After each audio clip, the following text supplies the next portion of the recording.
नमस्कार. राज्यामध्ये ED, CBI आणि वेगवेगळ्या केंद्रीय तपास यंत्रणा वेगवेगळ्या कारवाया करतायत आणि या कारवायासाठी भारतीय जनता पक्षाला जबाबदार धरलं जात आहे. बदल्याच्या भावनेतून कारवाई केली जाते असा आरोप विरोधी पक्षाकडून सातत्यानं होतो आहे आणि भारतीय जनता पार्टी आपल्या सत्ता नसलेल्या राज्यात सत्ता आणण्यासाठी इतकी उतावीळ झाली आहे की भारतीय जनता पक्षाला विरोधी पक्षाच्या सगळ्याच माणसांना बिहाइंड द बार बघायचं आहे अशा स्वरूपाची टीका भारतीय जनता पक्षावरती होऊ लागली आहे. खास करून महाराष्ट्र भाजपामध्ये किरीट सोमय्या जे नेते सातत्यानं या भ्रष्टाचाराविरोधात बोलतायत त्यांना सुपारी दिली आहे. किरीट सोमय्या हे ईडीचे प्रवक्ते आहेत, सीबीआयचे प्रवक्ते आहेत अशा स्वरूपाची टीका देखील होते आहे. मी इथे दावा हा करतोय की किरीट सोमय्या फुकट क्रेडिट घेऊन जात आहेत. खरं श्रेय तर काँग्रेसच्या नेत्यांचं आहे आणि त्यातही सामनाच्या संपादकांचं, मग तो दोपहर का सामना असो की मराठी सामना असो, या सामन्यांच्या संपादकांचं हे खरं क्रेडिट आहे.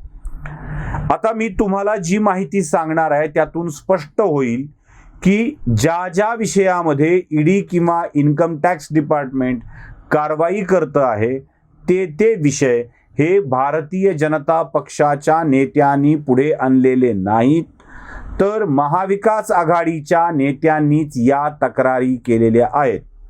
सगळ्यात पहिल्यांदा बघूया मुंबई महानगरपालिकेच्या भ्रष्टाचाराबाबतच्या तक्रारी. याबाबतच्या काही बातम्या मी तुम्हाला आता स्क्रीनवर दाखवतोय. आत्ता महाविकास आघाडीच्या सरकारमध्ये कॅबिनेट मंत्री असलेले अस्लम शेख आणि त्यासोबत ते मुंबईचे पालकमंत्री देखील आहेत. याच अस्लम शेख यांनी ज्या तक्रारी केल्या त्याच तक्रारीच्या आधारावरती मुंबई मनपाच्या भ्रष्टाचाराबाबत कारवाई होते आहे. मुंबई मनपातील सगळीच कामं भ्रष्टाचाराने युक्त आहेत असं अस्लम शेख यांचं आधीपासूनचं म्हणणं आहे आणि त्यांनीच या सगळ्या बाबतची तक्रार दाखल केलेली आहे. अस्लम शेख यांनी वारंवार याबाबतचा पत्रव्यवहार मुंबई मनपाकडं तपास यंत्रणांच्याकडे केलेला आहे आणि त्यातूनच हे सगळे धागेदोरे यशवंत जाधव थ्रू मातोश्री पोहोचलेले आहेत.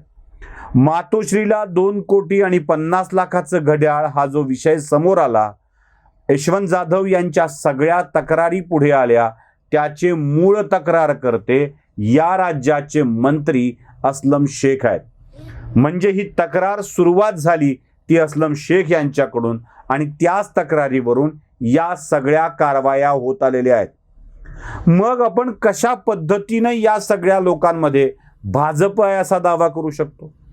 आणखी एका प्रकरणावर मी थांबत नाहीये, पुढचं प्रकरण पण मी तुम्हाला सांगणार आहे. पुढचं प्रकरण आहे ते पाटणकरांचं आणि त्यासोबत पुष्पक ग्रुपचं. या पुष्पक ग्रुपवरती खऱ्या तक्रारी कोण केल्यात हे लक्षात घ्या. वायकरांच्या बाबत तक्रारी कोण केलेल्या आहेत? रवींद्र वायकर हे शिवसेना नेते आहेत. रवींद्र वायकरांच्या वरती तक्रारी कोण केलेल्या आहेत? वायकरांच्या सोबतचे व्यवहार हे मातोश्रीचे व्यवहार आहेत, म्हणजे रश्मी उद्धव ठाकरे या वायकरांसोबतच्या व्यवहारामध्ये समाविष्ट आहेत. पुष्पक ग्रुप पाटणकरांच्या जवळ पोहोचतो. पाटणकरांचे व्यवहार हे पुन्हा मातोश्रीशी संबंधित येतात. याबाबतच्या तक्रारी कोण दाखल केल्यात? 2016-17 या वर्षामध्ये या खऱ्या तक्रारी दाखल झालेल्या आहेत. नोटाबंदीच्या काळामध्ये ज्या प्रमाणात सोन्याची खरेदी झाली यावर आपण स्वतंत्र व्हिडिओ केलेला आहे की हे प्रकरण सुरू कुठून होत आहे. नोटाबंदीच्या काळात घेतलेल्या सोन्याच्या कोट्यावधी शेकडो कोटी रुपयांचं सोनं विकत घेतलं होतं, तिथून या प्रकरणाची सुरुवात होती आहे. या प्रकरणाचा तक्रार करता कोण आहे? अन्य कोणीही नाही. म्हणजे किरीट सोमय्या आहेत का? अजिबात नाही. मोहित कंबोज आहे का? अजिबात नाही. देवेंद्र फडणवीस आहेत का? अजिबात नाही. भाजपच्या कोणत्याही नेत्याने याबाबत तक्रार दाखल केलेली नाही. तक्रार कोण दाखल केली आहे? पुन्हा मी तुम्हाला बातम्या दाखवतोय. बातम्या जाणीवपूर्वक एबीपी माझाच्या निवडल्या आहेत, म्हणजे पुन्हा कोणी म्हणायला नको की तुम्ही कुठल्या तरी वर्तमानपत्रातल्या बातम्या दाखवता म्हणून हे सगळं घडतं. ह्या बातम्या बघा, एबीपी माझाच प्रकाशित झालेल्या आहेत. याबाबतची तक्रार करणारे व्यक्ती आहेत संजय निरुपम, शिवसेनेचे माजी राज्यसभा सदस्य, काँग्रेसचे आताचे नेते आणि दोपहर का सामनाचे म्हणजे हिंदी सामनाचे माजी संपादक। संजय निरुपम यांनी पुष्पक ग्रुपच्या सोने खरेदीबाबतची तक्रार अधिकृतरित्या केली आणि यावर 2017 रोजी तपासाला सुरुवात झाली आणि शेवटी हे प्रकरण येऊन पोचलं ते थेट उद्धव ठाकरेंच्या घरापर्यंत, म्हणजे श्रीधर पाटणकरांच्या पर्यंत। रवींद्र वायकरांच्या बाबतही तक्रार याच संजय निरुपम यांनी केलेली आहे। आता योगायोगाची गोष्ट अशी आहे की संजय निरुपम हे दोपहर का सामनाचे संपादक होते। त्यांनी मूळ तक्रार केली, या तक्रारीवरती कारवाई चालू झाली। झालेली कारवाई थंड बस्त्यात पडली होती, म्हणजे कोणी त्याला विचारत नव्हतं, कोणी बघत नव्हतं, कोणी चर्चा करत नव्हतं। संजय राऊत यांनी, म्हणजे दोन्ही संजयच आहेत, अजूनही योगायोगाची गोष्ट आहे, म्हणजे दोन्हीही माजी राज्यसभा सदस्य, दोन्हीही सामनाचे संपादक, एक हिंदी एक मराठी, आणि दोघांचंही योगायोगानी नाव संजय। प्रेस कॉन्फरन्स घेताना संजय राऊतांनी ती सुद्धा शिवसेना भवनात घेतली आहे आणि मागे पडलेल्या संजय निरुपम यांनी तक्रार करून मागे पडलेल्या विषयावरती संजय राऊतांनी जोरदार प्रहार केला आणि पाटणकरांच्या जमिनीचा आणि गैरव्यवहाराचा मुद्दा कसा जाणीवपूर्वक भाजप आणते हे सांगितलं।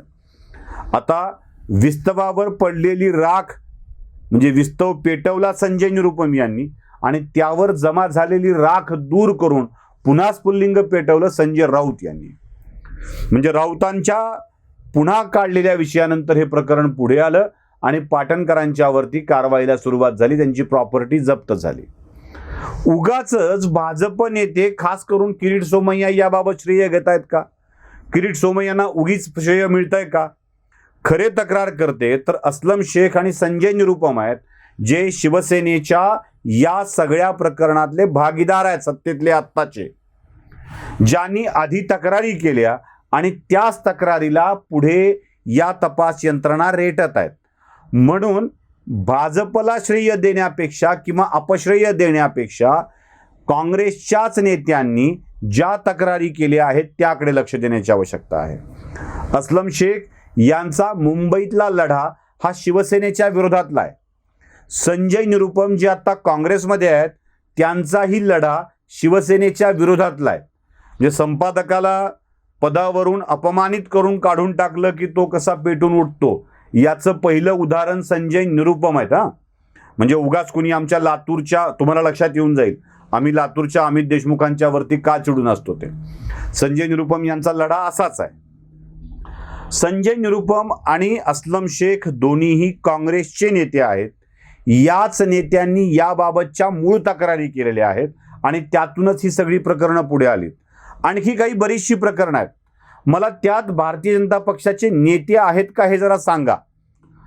वाझेचं प्रकरण घडलं, वाझेनी जिलेटिनच्या स्फोटकांड्या भरलेली गाडी अंबानीच्या घरासमोर ठेवली, त्यात भाजप नव्हता। गाडी ठेवल्याचं कळल्यावर वाझेच तिथे गेला, वाझेनीच त्या माणसाला संपवलं, मनसुख हिरेनला। यात भाजप कुठे आली? यात भाजपची तक्रार तरी आहे की घटनेत तरी भाजप सहभागी आहे? काहीच नाही।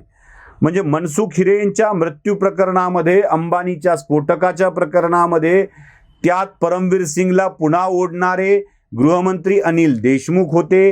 याच वाझेची बाजू घेऊन बोलणारे अनिल देशमुख आणि उद्धव ठाकरे होते, त्यांनी त्याचे समर्थन केलं, पुन्हा त्यांनीच त्याला अटक केली। याच परमवीर सिंगांनी वाझेला कंटाळून आरोप केले। हे परमवीर सिंग शिवसेनेचे आणि राष्ट्रवादीचे जवळचे होते, यात कुठेही भाजपचा संबंध येत नाही। चोराचोरांनी मिळून आपसात गलका केला आणि सगळे विषय पुढे आणले। भाजपाने याच गलक्याच्या समोर लाऊडस्पीकर ठेवला आणि त्याचा आवाज मोठा झाला, इतकाच काय तो भाजपचा संबंध। उगाच भाजपला क्रेडिट देणाऱ्या लोकांना मला सांगायचं आहे की हे सगळं प्रकरण काँग्रेसच्या नेत्यांनी दोन पुढे आणलेली आहेत आणि काही प्रकरणं ही आपोआप पुढे आलेली आहेत। त्यामुळे किरीट सोमय्यांनी ही फुकट क्रेडिट घेऊ नये किंवा महाविकास आघाडीच्या नेत्यांनीही भाजपला क्रेडिट देण्याचे धोरणं बंद करावीत आणि अस्लम शेख आणि संजय निरुपम या मागे आहेत। मातोश्रीला बदनाम करण्यासाठीच्या पहिल्या तक्रारी या दोनच नेत्यांनी केलेल्या आहेत आणि credit goes to Sanjay Nirupam, Sanjay Raut आणि अस्लम शेख एवढं लक्षात ठेवणं आवश्यक आहे. नमस्कार.